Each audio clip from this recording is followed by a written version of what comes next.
we're going to need 3 to 4 things: the monitor, the MacBook, and the MacBook has to be connected to a charger in order for this to work.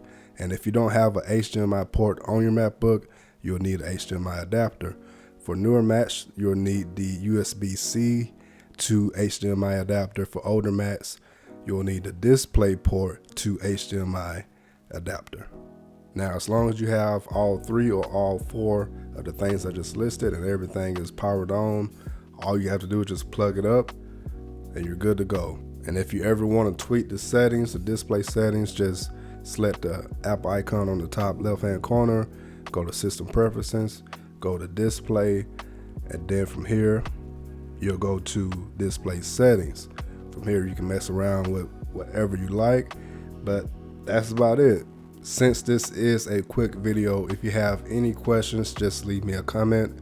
I do my best to respond to questions the same day, if not the same day, the day after. On a good day, y'all, on a good day, all right? So that's all I got for you for this video. Much love to each and every one of you. I'm your downloading pirate, and I'm out.